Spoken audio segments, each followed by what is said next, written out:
नमस्कार दोस्तों, मैं राकेश शर्मा आज आपको एक खुशखबरी देते हुए दिल्ली में पहली बार बास्केटबॉल एसोसिएशन का ऑफिस का आज ओपनिंग हुआ है।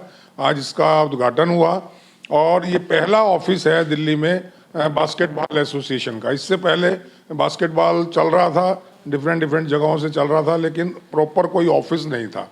और इस सब के सूत्रधार मेरे साथ हैं एडवोकेट मुकेश कालिया जी, जो बास्केटबॉल एसोसिएशन ऑफ दिल्ली के अध्यक्ष भी हैं, और इन्होंने अंडर प्रिविलेज्ड स्टूडेंट्स को ट्रेन करने का एक अपना जीवन का लक्ष्य बना लिया है और वो बास्केटबॉल प्लेयर्स को तैयार कर रहे हैं ताकि इंडिया में बास्केटबॉल का एक परचम लहरा जाए। ऐसा इनका एक मिशन है और इस मिशन में लगातार लगे हुए हैं। मुकेश जी, आपको पहले तो बहुत बहुत कॉन्ग्रेचुलेशंस, बहुत बहुत आपको दिल की गहराइयों से बधाइयाँ कि आपने जो बीड़ा उठाया था, आज उसका पहला जो चरण है, आपने बास्केटबॉल एसोसिएशन का ऑफिस अपने इस कृष्णा रतन स्पोर्ट्स एकेडमी में एस्टेब्लिश किया और इसका उद्घाटन federation of basketball of India के प्रेसिडेंट से कराया। तो बहुत ही खुशी का मौका है। मैं जानना सिर्फ ये चाहता हूँ कि ये आपको जो धुन लगी है कि बास्केटबॉल को बुलंदियों पर लेके जाना है, इसकी प्रेरणा आपको कहाँ से मिली? पंडित जी, सबसे पहले शुभकामनाओं के लिए आपका आभार। और जैसा कि आपने देखा कि जो ये ऑफिस है, ये कृष्णा रतन स्पोर्ट्स एकेडमी, जो ये जगह है, जो मैं पर्सनली ओन करता था, तो अब कृष्णा रतन स्पोर्ट्स एकेडमी, अब इसके ऊपर जो हम चला रहे हैं, कृष्णा रतन, तो श्री रतन चंद कालिया जी मेरे फादर साहब, वो ही इज़ 93, मैं उनके साथ ही रहता हूँ। और मदर हमेशा मेरे साथ रहती है क्योंकि फिज़िकली अब वो नहीं है, लेकिन वो हमेशा मेरा मार्गदर्शन करती है। समय के हिसाब से पैशन तो सबके पास होता है। समय के हिसाब से जब प्रभु और बड़े आपको सामर्थ्य देते हैं, तब आप एक दिशा में काम कर सकते हैं। मेरे जैसे हज़ारों लाखों करोड़ों लोग हैं जो अच्छा सोचते हैं भारत के लिए, स्पोर्ट्स के भविष्य के लिए।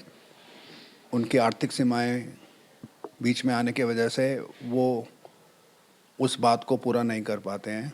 तो मैं आभारी हूँ अपने माता पिता जी का, अपने बड़ों का, प्रभु का, और आप सब दोस्तों का, जिनकी शुभकामनाओं से ये मैंने जो प्रयास किया है, आपने बिल्कुल ठीक कहा, ये उसकी शुरुआत है। और इसके लिए फंडिंग में प्रॉब्लम्स आती हैं? क्लाइंट आते रहेंगे तो फंडिंग की प्रॉब्लम नहीं है, क्योंकि मैं एक कंटेंटेड आदमी हूँ। तो प्रभु क्लाइंट्स के मार्फत से जितना मुझे आर्थिक मेरी स्थिति को मजबूत करता है या बनाता है, तो उसमें से मैं कोशिश करता हूँ कि 90-95% जो है वो मैं डाइवर्ट कर दूँ इस कॉज के लिए। क्योंकि बास्केटबॉल एसोसिएशन ऑफ दिल्ली और कृष्णा रतन स्पोर्ट्स एकेडमी दोनों का एक ही मकसद है, बच्चों में अच्छे संस्कार पैदा करना, पॉजिटिविटी लाना, समाज के लिए, देश के लिए, परिवार के लिए, अपने माता पिता के लिए काम करना और एक अच्छे खिलाड़ी के रूप में उभरना, भारत का नाम रोशन करना। बास्केटबॉल में आप सबको मालूम है अभी हम बहुत पीछे हैं, तो हमें कहीं से शुरुआत करनी पड़ेगी। तो जैसे हम भी प्रयास कर रहे हैं, दिल्ली बास्केटबॉल एसोसिएशन और कृष्णा रतन स्पोर्ट्स एकेडमी, अब हमने 4-4.5 साल के बच्चों को हमने फोकस करना शुरू किया है। रिज़ल्ट आने में समय लग सकता है, 14 साल 15 साल बच्चों की उम्र को अगर हम देखें तो। इसमें federation of basketball association of India, federation of India जो है बास्केटबॉल के लिए, उसका कोई सहयोग आपको मिल रहा है फंडिंग में या किसी और चीज़ में? नहीं, ये लोगों को भ्रम होता है कि एसोसिएशंस के पास बहुत पैसा होता है। हो सकता है ये क्रिकेट एसोसिएशन ने किया हो या शायद कुछ और ऐसी एसोसिएशंस हों, लेकिन जहाँ तक दिल्ली बास्केटबॉल एसोसिएशन की बात है, ना तो दिल्ली सरकार, ना केंद्र सरकार, ना बास्केटबॉल फेडरेशन ऑफ इंडिया, उनसे कोई आर्थिक मदद होती है, ना वो देते हैं, ना ऐसा कोई प्रोविज़न है, क्योंकि उनकी भी अपनी लिमिटेशंस हैं। ये प्रयास खुद ही करने पड़ते हैं। तो इसमें अभी तो चलिए बहुत बढ़िया बात है कि क्लाइंट्स के थ्रू भगवान ईश्वर आपको भेज रहा है और वो पैसा आप यहाँ डाइवर्ट कर रहे हैं 99%। 1% का मतलब है जो थोड़ा बहुत खाने के लिए चाहिए वही आप यूज़ कर रहे हैं। तो तो आगे चल के बच्चों को बहुत सारी चीज़ों की ज़रूरत पड़ेगी, बहुत सारे फंड्स की ज़रूरत पड़ेगी, तो उसके लिए कोई विज़न, कोई प्लान है? आपके माध्यम से लोग जुड़ रहे हैं और वो सीधा कर रहे हैं बच्चों के लिए। शुरुआत हुई है अभी तो एक आर्थिक दृष्टिकोण से देखना सही नहीं होगा अभी इस समय पर। अगर एक प्रयास मेरी तरफ से है तो मुझे उम्मीद है बहुत सारे स्पोर्ट्स लवर्स हैं, वो भी प्रयास में जुड़ेंगे। आप देखिए, अगर एक अच्छा कोच है, वो कोचिंग के 10,000 रुपये लेता है घंटे के, तो वो हमारे साथ जुड़ने से वो पैसे नहीं लेता है। तो वो हमने 10,000 रुपये बचाए, और वो जो कोच बिना पैसे लिए यहाँ जुड़ता है, उसकी भावना ज़्यादा प्रबल होती है जो वो 10,000 रुपये लेके कोचिंग देता है। तो ज़रूरी नहीं है कि आर्थिक रूप से ही आपकी सहायता हो। तो जैसे मैंने आपको एक उदाहरण दिया, एक अच्छा कोच जो जुड़ता है इस एकेडमी से, वो भी हमारे बहुत पैसे बचाता है। तो आप ऐसा समझिए कि आपने मुझे 10,000 रुपये दिए, मैंने कोच को दिए, या कोच खुद आ गया और उन्होंने बच्चों पे ध्यान दिया। तो वो सारी चीज़ें जब मिलती हैं, वो अकेला मैं नहीं होता हूँ, फिर वो हम होते हैं। और इस केस में जहाँ दिल्ली बास्केटबॉल एसोसिएशन या कृष्णा रतन स्पोर्ट्स एकेडमी की बात है, तो सिर्फ उसको मुकेश कालिया या एक या दो लोगों को मानना ठीक नहीं होगा, क्योंकि इसमें बहुत बहुत सारे लोगों का सहयोग है। आर्थिक दृष्टि से कम हो सकता है, लेकिन बाकी सब दृष्टि से बहुत ज़रूरी है और बहुत महत्वपूर्ण है। इसमें एक सबसे बड़ी खूबसूरती ये है कि ये आप इसमें अंडर प्रिविलेज बच्चों को ट्रेंड कर रहे हैं। इसमें कोई फर्दर प्लानिंग है, जो दूसरी क्लासेस के बच्चे हैं वो उनको भी आप लेंगे इसमें? अब मैं थोड़ा सा जो मैं शब्द अंडर प्रिविलेज यूज़ करता था, अब मुझे लगता है ये बच्चे प्रिविलेज्ड हो गए, क्योंकि इन पे ध्यान दिया जा रहा है, इनकी खुराक भी हो रही है। तो जो प्रिविलेज बच्चे होते हैं, अभी उनसे ज़्यादा सुविधाएं हैं इनको। जब हमने शुरुआत किया था तब वो अंडर प्रिविलेज थे। आज तक उनकी आर्थिक स्थिति तो वैसी है, लेकिन जो प्रिविलेज बच्चे को स्पोर्ट्स में सुविधाएं होती हैं, वो सब यहाँ मिल रही हैं। तो वो जो चीज़ एक प्रिविलेज और अंडर प्रिविलेज को फ़र्क डालती है, वो उनके पेरेंट्स की या उनके सोर्सेज की आर्थिक स्थिति डालती है, जो हम ख़त्म कर चुके हैं। इसलिए ये अंडर प्रिविलेज किड्स नहीं है, ये सामान्य बच्चे हो गए हैं अब, या वो प्रिविलेज हो गए हैं, तो ये भी कहना कोई ज़्यादा बड़ी। ऐसा है कि जो बच्चे इस कृष्णा रतन स्पोर्ट्स एकेडमी में एंट्री कर जाएंगे वो प्रिविलेज्ड हो जाएंगे।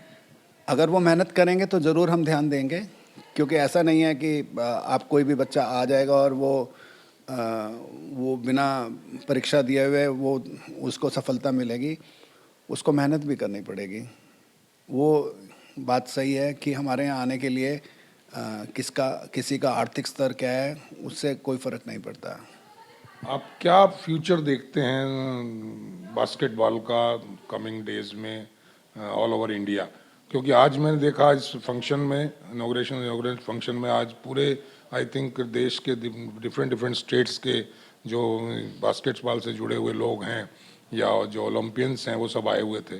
तो इसका इन फ्यूचर क्या देखते हैं आप, किस तरीके से इसको लेके चल रहे हैं? इस समय वर्तमान बास्केटबॉल फेडरेशन ऑफ इंडिया एक कॉम्बो में चल रही है। मिस्टर आदव अर्जुना और जो प्रेसिडेंट हैं बास्केटबॉल फेडरेशन ऑफ इंडिया, और मिस्टर कुलविंदर गिल, वो खुद भी एक इंटरनेशनल प्लेयर रह चुके हैं। और दोनों का डेडिकेशन, विजन ऐसा है कि उनकी इन्वॉल्वमेंट इस स्तर की है, जैसा कि अभी आपने देखा कि कितने वर्ष के बाद हिंदुस्तान ने एक एशिया विंडो कप में कजाकिस्तान से मैच जीता, और लगभग 8 साल बाद, और भी ज़्यादा समय के बाद, और बहुत अच्छे तरीके से जीता। हमारे साथ कुछ हैंडीकैप है, कुछ जेनेटिक है, कुछ हाइट्स की प्रॉब्लम है, कुछ डाइट की प्रॉब्लम है, और बहुत ज़्यादा आप देखें जो बच्चे हैं वो स्कूल में पढ़ाई का प्रेशर बहुत है, और हम भी उनको मना नहीं कर सकते हैं क्योंकि स्पोर्ट्स में अभी फ्यूचर उतना नहीं है। लेकिन बास्केटबॉल फेडरेशन ऑफ इंडिया नए इंसेंटिव के साथ, जहां पर विनर्स को 5 लाख और रनर को 3 लाख, और सेकंड जो रनर होता है उसको 2 लाख तक की कैश प्राइजेस दे रहे हैं। कॉन्ट्रैक्ट अभी फर्स्ट टाइम इंडिया में हुआ कि 75,000 टॉप 20 प्लेयर्स को बास्केटबॉल फेडरेशन ऑफ इंडिया दे रही है। टोटल 40 प्लेयर्स, 20 मेंस सेक्शन में, 20 वेमेन सेक्शन में, और उसका बजट 3.6 CR है, जो डायरेक्ट अच्छे प्लेयर्स उनको बेनिफिट हो रहा है। आने वाले समय में अगर किसी को पढ़ने के साथ या अपने कैरियर के साथ 75,000 पर मंथ मिल रहे हैं, तो ये एक अच्छा मैसेज है उन सब लोगों के लिए जो स्पोर्ट्स को अपना एज ए कैरियर भी लेना चाहते हैं। बहुत बहुत आपने बढ़िया इन्फॉर्मेशन दी और मैं पुनः आपको बधाई देता हूं और आपका इस मिशन में मैं अपनी जो भी आहुति मेरी मेरे तरफ से हो से पाएगी। Thank you sir. आपका प्यार, थैंक यू। ये जो आप Thank you, जो sir. ये आप वीडियो आप बनाते हैं और उसको 250-300 लोग भी देख लें तो मेरा ख्याल है कि कहीं ना कहीं अच्छा मैसेज जाएगा। वो जो 200-300 लोग अभी जानकारी जिनको नहीं है या जो भी संख्या रहे, मुझे उसका अंदाज़ा नहीं है कि कितने लोग इसको देख पाएंगे, लेकिन उन सब की शुभकामनाएं और जो भी चीज़ ऐसी जो खेल के हित में है, मैं उनसे अपेक्षा भी करूंगा और सम्मान भी करूंगा। Thank you sir. Thank you आपका भी थैंक यू धन्यवाद। Thank you.